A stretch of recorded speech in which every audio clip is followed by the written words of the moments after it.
La grippe aviaire et ses conséquences, des fermes décimées, des agriculteurs dans le désarroi, images et témoignages à suivre. Les premiers indemnisés, eux, pensent déjà à la relance de leurs activités. Sidiki Sano, 5e chef du canton de Bobo-Dioulasso, malgré les polémiques, il a été intronisé aujourd'hui. Sa mission désormais, préserver la tradition des Bobo mandarins. Monsieur, bonsoir et bienvenue. Hommage aux martyrs de l'insurrection populaire des 30 et 31 octobre 2014. Ils sont 28, tous ont été faits héros nationaux. Beaucoup d'émotions hier à la place du monument aux héros nationaux. Retour sur cette cérémonie avec Ernest Kambiré.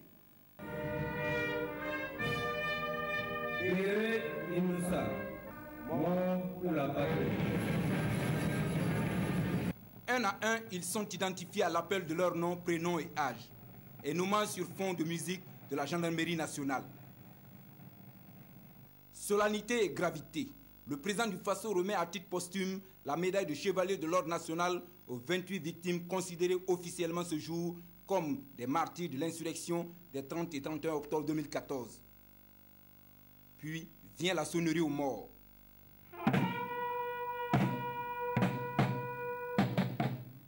L'émotion des Burkinabés rassemblés et unis. Le ditanier, l'hymne national, est chanté en chœur, toujours avec la fanfare de la gendarmerie nationale.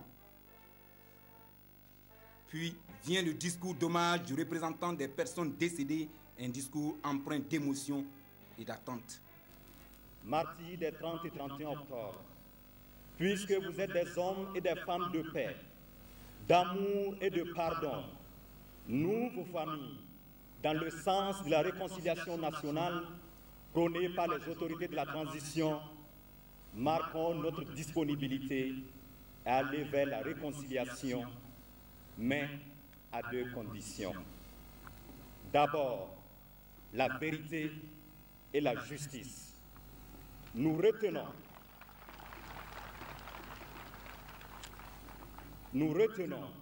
que les vies de nos proches ont été ôtées dans un contexte où ils ont osé émettre un autre son de cloche au refrain de la modification de l'article 37 de la Constitution burkinabé. Nous réclamons justice, la justice pour apaiser les cœurs, la justice pour donner l'exemple, la justice pour appliquer la loi. Ensuite, le pardon sincère à l'endroit des familles des personnes décédées. Ce pardon, c'est le pardon peint d'humilité, de repentir et d'introspection modélée dans un cœur pur qui prend sa source dans l'amour authentique et la culture de la bonté. Lorsque le président du Faso évoque un peu plus tôt le sacrifice de l'engagement des martyrs, voilà ce qu'il dit.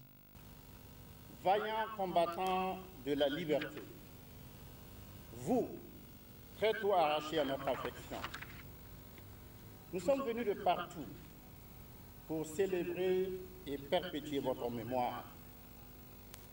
Nous sommes venus des quatre coins du Burkina Faso, des provinces, des régions, des campagnes et des villes pour vous rendre cette fond de vos sépultures dominant en paix. Puis, en ayant versé votre sang pour la patrie, vous avez fait germer la démocratie nouvelle sur laquelle s'édifiera le Burkina nouveau. Et pour saluer pour toujours la mémoire de ces martyrs fauchés pour que triomphe la démocratie au Burkina Faso, une stèle sera élevée ici au monument aux héros nationaux. Cette stèle, dont le président du Faso a personnellement posé la première pierre, se veut le témoignage de la nation à tous ces héros qui ont lutté jusqu'au sacrifice suprême pour plus de liberté, de justice et d'équité, en un mot, pour plus de démocratie. Hommage aux martyrs toujours, mais cette fois dans les mosquées, églises et temples, l'on a prié pour le repos des âmes de nos héros nationaux, mais aussi pour un Burkina solidaire et une transition apaisée. Nathalie Sawadogo. Les fidèles chrétiens, catholiques et protestants prient pour les martyrs des 30 et 31 octobre dernier. Au temple Emmanuel, 6 à la cité 1200 logements, les pasteurs ont tour à tour prié pour la paix, la cohésion et pour une transition paisible. Nous allons prier Dieu pour que Dieu console le cœur des familles éplorées. Et personnellement, je vais aussi demander à nos membres ici que si quelqu'un connaît une veuve, un orphelin, et qu'il peut vraiment l'assister, parce que ceux qui sont morts en notre nom à tous. Même idéal à la cathédrale, les fidèles catholiques ont prié pour la solidarité, la compassion de tout le peuple burkinabé. Aujourd'hui, fête de la Sainte Trinité pour les catholiques, Monseigneur Léopold Ouédraogo trouve que la messe des victimes tombe à pic. Cette messe pour nos victimes aussi tombe à pic parce que c'est au nom de l'amour et de la solidarité qui est vécue au sein de la Trinité que nous pensons à vivre cette solidarité-là entre nous en invoquant le Seigneur pour ceux qui nous ont précédés. Vendredi dernier, à la grande mosquée de Ouagadougou, les fidèles musulmans ont eux aussi prié pour le repos des âmes des martyrs.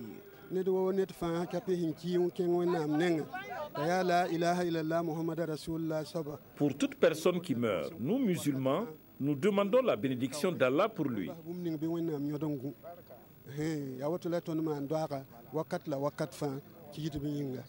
Le président de l'Union des parents des martyrs a, au nom de toutes les familles éplorées, réitéré leurs remerciements à l'ensemble du peuple burkinabé pour leur soutien multiforme. Pour Monseigneur, il faut pardonner et rester solidaire pour construire le Burkina Faso. Hommage du gouvernement au casque bleu à l'occasion des 70 ans des Nations Unies, le gouvernement de la transition rend un vibrant hommage à ces hommes engagés sur les théâtres d'opération des différents conflits à travers le monde à la recherche de la paix, au-delà de la perte des 21 combattants burkinabés à la date du 30 avril 2015 sur les différents théâtres d'opération dont il salue la mémoire. Le gouvernement de la transition saisit l'opportunité de la célébration de la journée internationale des casques bleus pour adresser la solidarité du peuple burkinabé à l'ensemble des casques bleus en général et à nos vaillants combattants en particulier qui chaque jour bravent des dangers dans l'accomplissement de leurs tâches de protection des populations et de sécurisation de leurs zones d'intervention. Il souhaite au passage prompt rétablissement à l'ensemble des blessés sur les différents fronts, dont les 3 Burkinabés du jeudi 25 mai 2015 lors de l'attaque dans la région de Tombouctou du convoi du général danois Michael Lolsgaard, chef de la mission multidimensionnelle intégrée des Nations Unies pour la stabilisation du Mali MINUSMA. Le gouvernement de la transition félicite les forces burkinabées pour leur contribution inestimable au retour de la paix et la stabilité au Mali, pays voisins et frères. Il exhorte les forces burkinabées, toujours appréciées dans les opérations de maintien de paix, à relever la tête et à poursuivre avec courage et détermination la mission qui leur est confiée. C'est un communiqué du service d'information du gouvernement. Il a été l'un des premiers à passer à la caisse depuis le lancement de l'opération d'indemnisation des aviculteurs touchés par la grippe aviaire et déjà Zoum Nebié, éleveur à Batondo, a une claire idée de ce qu'il fera de l'argent reçu. Ce sera le jardinage. D'une manière générale dans le sanguier, les aviculteurs ne manquent pas d'imagination pour relancer leurs activités. Bouma Ernest Nebié. Bekwase Zoum Nebié est un aviculteur de Batondo dans la province du Sanguier. Visité par la grippe aviaire, il a perdu plus de 200 poules et pintades et le reste de sa volaille a été abattu dans le cadre de la lutte contre l'influenza aviaire. Indemnisé par l'État à hauteur de 200 000 francs CFA, il nous dit ici comment il entend utiliser cette somme pour relancer son activité d'élevage. Avec l'indemnisation, j'ai gagné 200 000. Je vais prendre l'argent là, payer d'autres poulets. Je vais payer plus de 50 poulets pour élever. Je sais que d'ici 2 mois, je vais gagner plus de 500 poulets. Cette initiative de l'État d'indemniser les aviculteurs, Bekwase Zoum Nebié la loue. Cependant, il dit développer d'autres initiatives pour une relance effective de son élevage. Et le jardinage pour lui est une alternative. J'arrose mon jardin. Vous avez vu dedans là, ce sont des oignons. j'allais vendre ça pour payer les poulets. Aujourd'hui, les sacs, les filets, là, ils ont dit c'est 10 000. Bon, si je paye, ce qui est là, ça dépasse plus de 20 filets. Donc, j'aurai de l'argent pour payer les poulets. Bekwa Sezoum Nebié ne compte pas abandonner l'élevage, quelles que soient les difficultés rencontrées. Car c'est grâce à cette activité, nous a-t-il confié, qu'il arrive à subvenir aux besoins de sa famille et à faire certaines grandes réalisations. L'heure est donc aux indemnisations, mais le moins que l'on puisse dire, c'est que le coup a été très dur pour les éleveurs touchés. Partout où il est passé, le virus H5N1 a fait des ravages. C'est le cas notamment au secteur 1 de Gawa, de la ferme avicole au riche potentiel qui s'y trouvait. Aujourd'hui, il ne reste plus rien. Draman Dadian. Une ferme avicole totalement déserte. Nous sommes au secteur 1 de Gawa, dans la ferme jadis, dénommée la Grâce Divine. Et par là, c'était disposé des pondoirs où les poules pouvaient pondre, et ainsi que vers là. Et on avait attaché les mangeoires ici, les abreuvoirs, et puis s'alimenter et puis s'abreuver. Maintenant, il y avait l'espace, puisque c'était en semi, ils n'étaient pas enfermés permanemment. Donc la journée, les poules sortaient dans la cour. Plus rien. Après le passage du virus H5N1, la souche hautement pathogène de la grippe aviaire. Plus de 400 poules de cette ferme ont été décimées, la centaine de volailles restantes et environ 400 œufs ont aussi été incinérés le 16 avril dernier, suivi de la désinfection des lieux. Et ce, dans le cadre de l'opération Riposte pour freiner l'épidémie de la grippe aviaire. Effectivement, on était indemnisés et on salue l'effort du gouvernement. On nous accompagne, même si cela ne compense pas totalement la perte, mais ça constitue au moins un fonds déjà de départ. Autour de ma famille, il y a 3 familles qui vivaient directement de la ferme. On estime la perte là près de 8 à 9 millions. Que d'efforts volés aux éclats. Pour leurs 21 fermes avicoles de la région du Sud-Ouest ont été obligées de déposer leur bilan à cause de la ravageuse. La grippe aviaire est une maladie infectieuse très contagieuse qui affecte les oiseaux sauvages, la volaille domestique. Mais attention, elle peut aussi se transmettre à l'homme. Prudence est donc de mise. Voilà qui est sage. Autre zone concernée, Bobo Dioulasso, là aussi, les éleveurs touchés attendent avec impatience les équipes de l'opération d'indemnisation. Et face à la psychose, une question, le poulet bicyclette temprisé fait-il toujours recette dans la cité de Sia? Suivons ensemble ce reportage de Amadou Lougué. Au marché de volailles de Wezenville, les vendeurs s'activent pour satisfaire la clientèle. Ici, la grippe aviaire n'a produit aucun effet sur l'activité de ces commerçants. Puisque les mêmes clients viennent, nous-mêmes on n'arrive même pas à les satisfaire maintenant parce qu'il n'y a même pas assez de volailles pour les satisfaire. Le même constat se dégage dans certains bars et restaurants de la place comme ici. Yaya Bougouma est vendeur de poulet flambé à Bobo Dioulasso. Ce que nous on a appris à la télé, ils ont dit que de bien cuire ça, c'est ça nos problèmes. On continue à faire ça et puis il n'y a pas de poulet. Samedi, dimanche, on vend 100 poulets, 100 poulets. Les lundis, mardi, mercredi, les 50, 60 poulets. Si chez Yaya Bougouma, la grippe aviaire n'a pas eu d'incidence sur ses affaires, ce n'est pas le cas dans ce maquis. Ici, la consommation du poisson braisé a pris le dessus sur celle du poulet flambé depuis la présence de cette épidémie au Burkina Faso. Avant, sincèrement, on avait un peu de commandes. On pouvait vendre 40 ou 30 poulets par jour. Mais depuis qu'il y a eu problème de grippe aviaire, le marché a beaucoup diminué. Maintenant, on ne peut plus vendre plus de 15 ou 20 poulets par jour. Du côté des aviculteurs, l'heure n'est plus à la panique. Le marché des poulets se porte bien. Fouad Draman Traoré, président de la maison régionale de l'aviculture des Hauts-Bassins. Il faut reconnaître qu'au niveau des consommateurs, il y a eu de la retenue à consommer des produits. Mais au bout de 2 semaines, c'est très vite reparti. Je peux vous confirmer qu'au jour d'aujourd'hui, un produit comme le poulet de chair est reparti en termes de consommation, est bien demandé. Je vais vous dire que pratiquement à Bobo aujourd'hui, il est très difficile pour ceux qui vendent le poulet de chair d'en trouver dans les élevages. Les produits d'élevage comme les œufs se vendent aussi comme du petit pain, malgré la présence du virus H5N1. Malgré la grippe aviaire, nous écoulons toujours le même nombre de plateaux d'œufs. Nous vendons entre 10 et 20 par jour. Bobo Dioulasso fait partie des zones touchées par le virus de la grippe aviaire. Ahmed Zourengré est l'une des victimes chez les éleveurs. Toute sa volaille a été anéantie par la grippe aviaire. Aujourd'hui, lui et ses 2 employés sont au chômage. Ils espèrent bien bénéficier de l'indemnisation promise par l'État burkinabé pour reprendre leur activité d'élevage.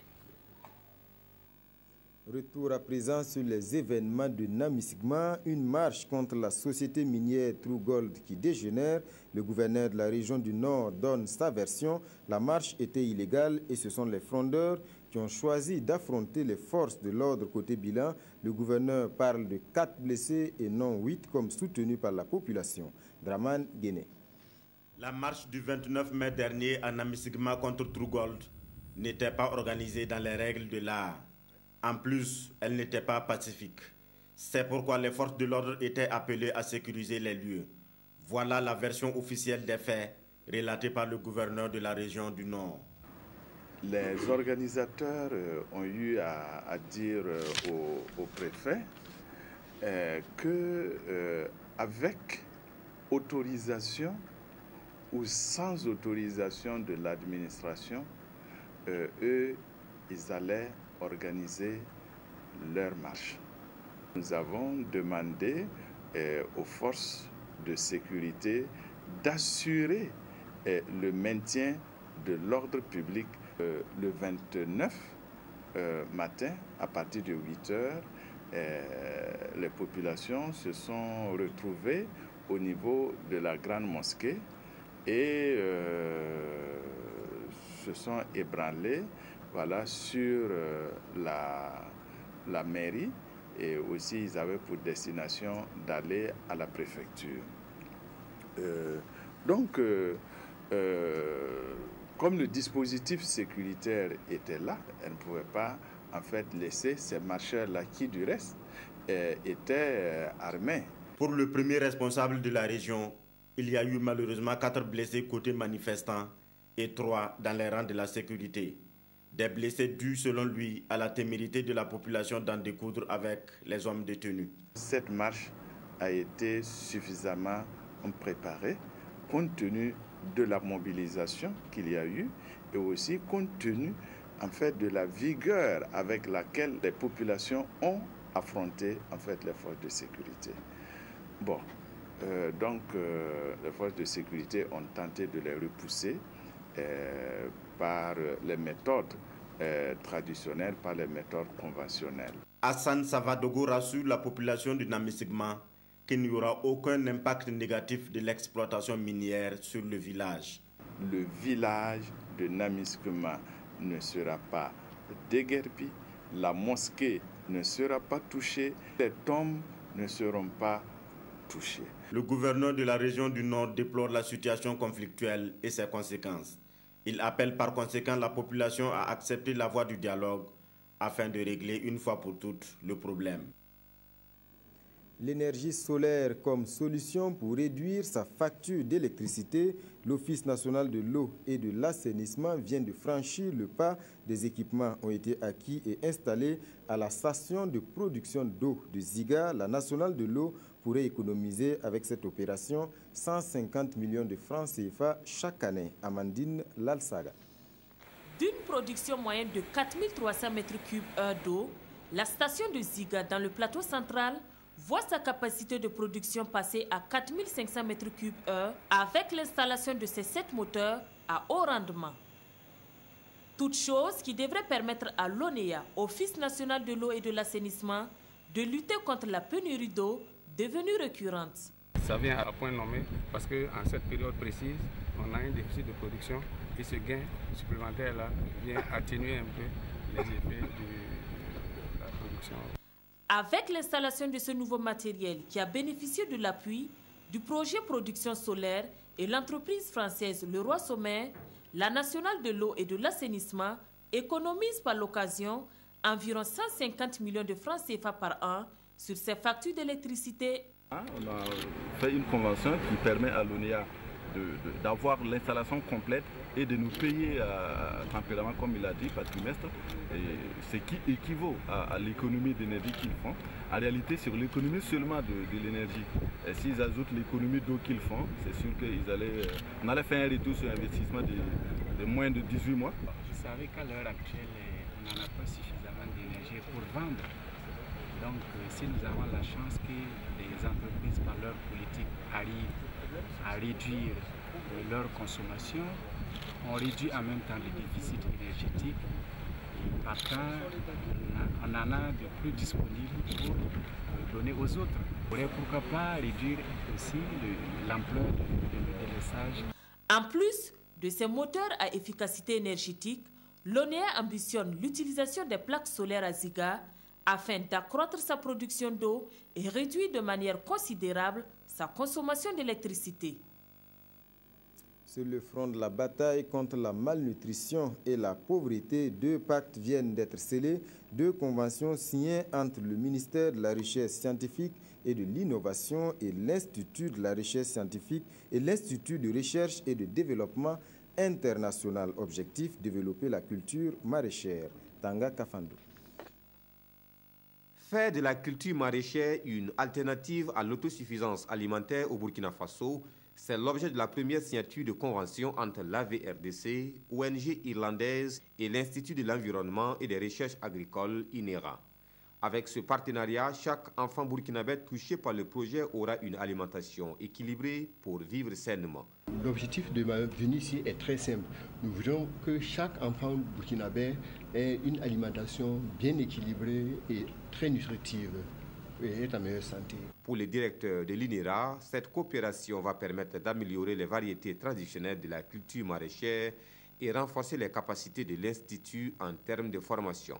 C'est pour développer les cultures maraîchères, mais également le protocole que nous venons de signer, donc renforcer les capacités de l'INERA. La deuxième convention signée avec le ministère de la Recherche scientifique et de l'Innovation vient en appui au Programme national de la recherche agricole. Le ministère de la Recherche scientifique fait la promotion des recherches au niveau des cultures pluviales et au niveau des cultures maraîchères.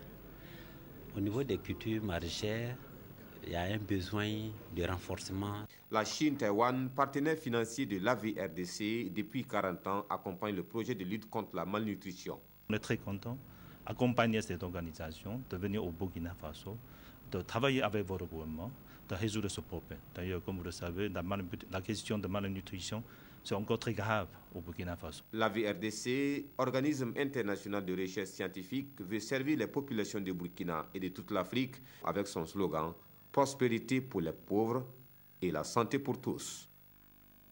Le Conseil d'État qui se dévoile, plus question de rester dans l'ombre, la juridiction est allée à la rencontre des représentants des secteurs publics et privés à Koudougou. Objectif, informer et sensibiliser. Aboubakar Sayon. Issus des différentes sphères de l'administration publique et du secteur privé de la province d'Iboul-Kiemdé, ils écoutent et prennent des notes de l'exposé du premier président du Conseil d'État. L'historique, la composition et l'organisation du Conseil d'État n'ont plus de secret pour les élèves du jour. Souleymane Koulibaly leur a expliqué les compétences, mais également les attributions consultatives et contentieuses de son institution. Les plaintes contentieuses, ce sont des recours où un citoyen demande l'annulation d'une décision, d'un acte administratif. Et en plus de ça, il demande la réparation que le préjudice lui crée. Généralement, ça commence par les tribunaux administratifs et l'appel est fait au niveau du Conseil d'État. Le Conseil d'État est compétent aussi pour trancher le contentieux électoral. L'initiative de ce matin est très louable. Ça m'a permis d'avoir une meilleure compréhension de la composition même du Conseil d'État, les voies de recours et comment entreprendre la démarche pour être dans la légalité. Cette campagne de formation et de sensibilisation sur le Conseil d'État vise à mieux faire connaître la juridiction créée en 2000 en remplacement de la Chambre administrative de l'ancienne Cour suprême. Sa principale mission est d'émettre des avis sur les textes réglementaires lorsqu'il est saisi par le gouvernement et sur les difficultés qui s'élèvent en matière administrative. Il est également chargé du contrôle de la légalité de l'action de l'administration publique. L'Institut supérieur des sciences de la population rend hommage à son ancien directeur, feu professeur Dieudonné Ouedraogo. L'un de ses sujets de recherche, les migrations burkinabées, est au centre d'un colloque international. La salle de conférence de l'Institut a également été rebaptisée à son nom, Draman Guéné. Cette salle de conférence de l'Institut supérieur des sciences de la population porte dorénavant le nom de feu professeur Wenkoni Dieudonné Ouedraogo. Ainsi en a décidé les responsables de l'université de Ouagadougou en hommage à un ancien directeur de l'Institut. L'URD qui a été mis en place en 1991 est devenu institut à partir de 2005. Il a été le premier responsable qui a coordonné et mené donc ce processus de transformation institutionnelle. Donc, ce soit l'occasion de donner son nom à la salle de conférence de l'ISSP. C'est un sentiment vraiment de fierté pour ce père qui a toujours été un modèle pour nous et dans la vie familiale. Et lors de ses obsèques, et maintenant, on se rend compte qu'il est un autre type de modèle encore dans la vie professionnelle. Donc il nous a toujours enseigné l'humilité, l'excellence dans tout ce qu'on fait et une bonne dose d'amour vraiment dans tout ce qu'on fait. Dans le même cadre d'hommage à ce réformateur de l'ISSP de l'université de Ouagadougou, ce colloque international est organisé sous un des thèmes de ses recherches. Nous avons pensé organiser donc un colloque sur le thème migration burkinabé, permanence et changement. Et les migrations étant l'un des thèmes majeurs de recherche du professeur Dieudonné Ouedraogo, avec des intervenants venant du Burkina, mais aussi d'autres pays. Le docteur Kobiané rassure ici que les actes de ce colloque de 3 jours seront publiés sous forme d'ouvrage et seront disponibles en bibliothèque. Sidiki Sanon, 5e chef du canton de Bobo-Dioulasso, malgré les polémiques, il a été intronisé aujourd'hui même. Sa mission désormais est de préserver la tradition des Bobo Mandare. Ahadi Sandamba. Après plus de 5 mois de vacances, le trône du canton de Bobo-Dioulasso a désormais un occupant. Sidiki Sanou succède ainsi à Mpayakouba Sanou, décédé le 7 décembre 2014.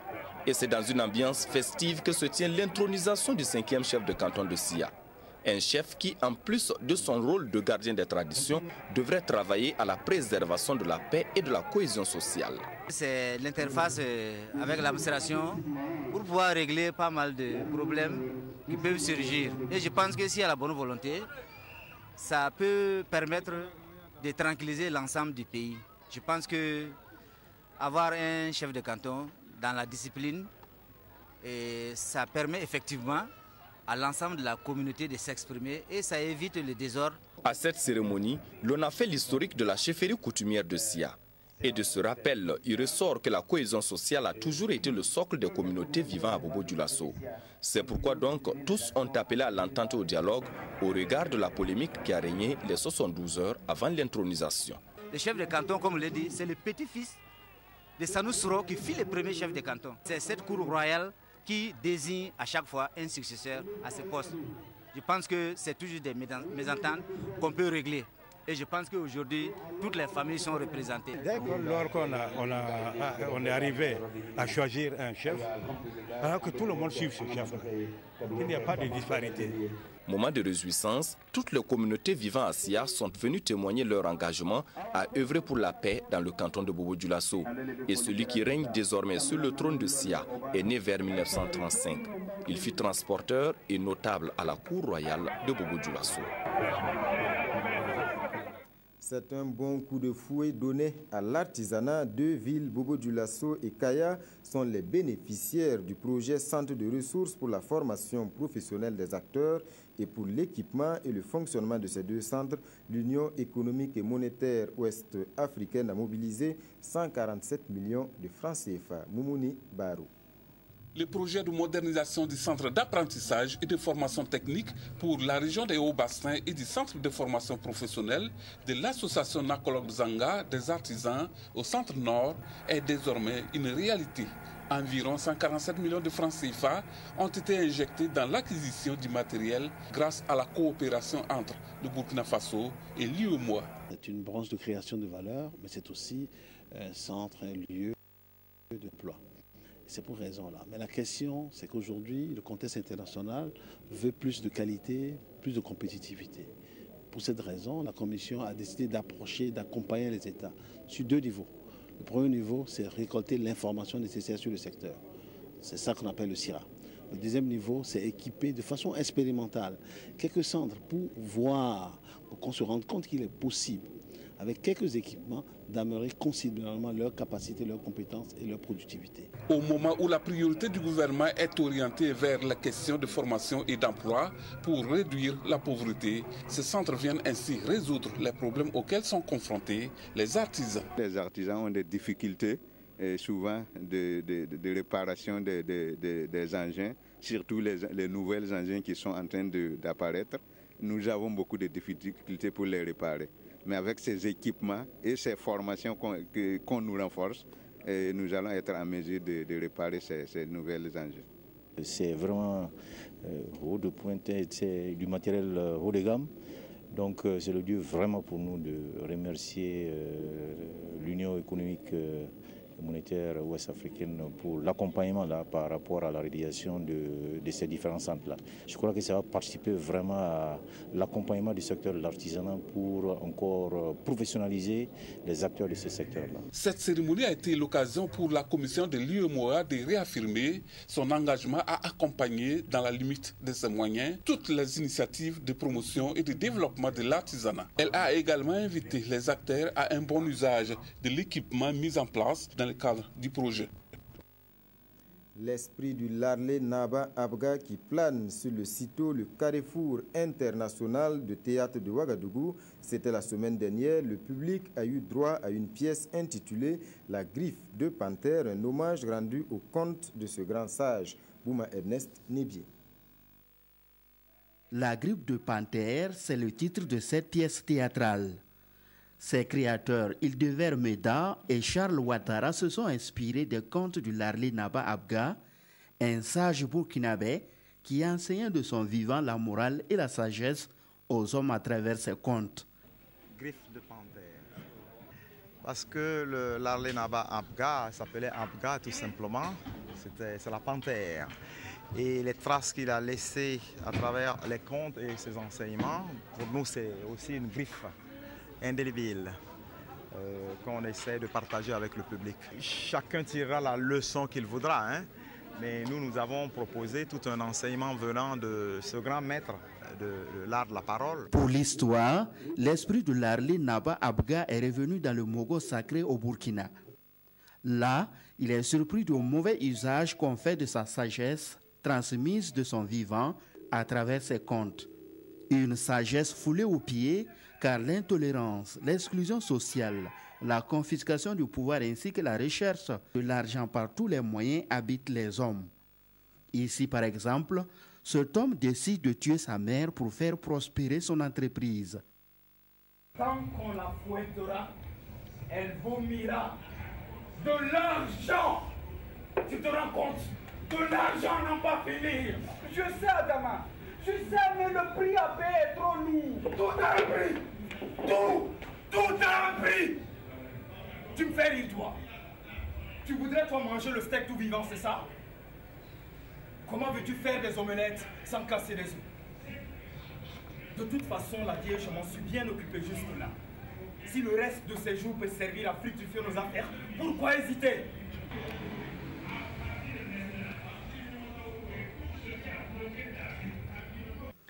Et le Larlé Naba Abga d'intervenir pour l'empêcher.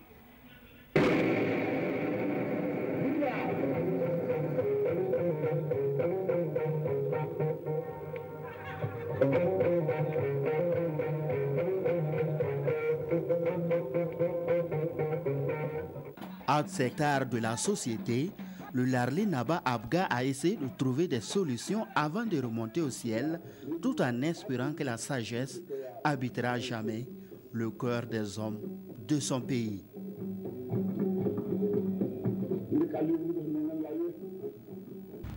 Des informations sportives pour finir et nous recevons Ruth Ouattara du service sport.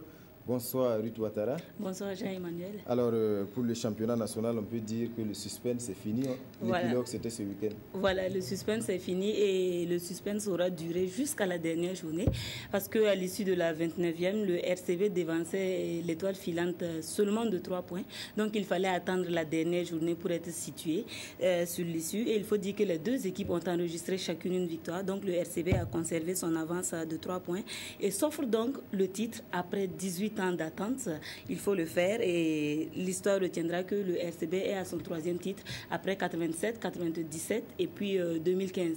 Et Oscar Barreau, le coach du RCB, avait gagné le titre en 1997 avec l'équipe en tant que joueur et en 2015 il rebelote cette fois-ci en tant que coach. L'EFO donc qui a été championne lors de la dernière saison devra attendre la prochaine pour essayer de tenter sa chance encore pour le titre. L'EFO qui est donc 2e au classement. Alors, contrairement à ces deux équipes qui se battaient pour le titre, certaines étaient en ballottage pour éviter la relégation. Il s'agit donc de Bobo Sport, de Lusco, de Banfora et de Bancu Sport. Le Bancu et Lusco ont réussi à prendre un point avec des matchs nuls lors de la 30e journée.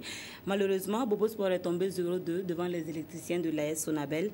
La conséquence est que Bobo Sport rejoint le Canon du Sud en D2 pour la prochaine saison. Alors, autre point de l'actualité, oui. Les étalons donc, qui poursuivent les préparations en France. Ouais. Alors, dites-nous comment ça se passe. Oui, il faut dire que depuis le 25 mai, les étalons sont donc en France pour un séjour. Ils y ont joué un match amical à Bastia contre la sélection corse. C'était tout juste vendredi dernier. Malheureusement, les étalons ont perdu sur le score étriqué d'1-0. Mais en principe, on devrait jouer le 3 juin contre la République démocratique du Congo, un match amical, avant de jouer le 6 juin contre les Lions indomptables pour la journée FIFA. Et il faut signaler que ces matchs, en tout cas, permettent au nouveau sélectionneur Gernot Rohr de faire tourner son effectif et puis de mieux voir comment ça fonctionne en vue des éliminatoires de la prochaine Coupe d'Afrique des Nations prévue pour débuter le 13 juin contre les Comores. Alors pour finir, le rugby, le Burkina qui abrite donc la CAN du rugby. Voilà. Le Burkina également qui participe donc à la compétition. Oui. Alors où est-ce qu'on en est actuellement?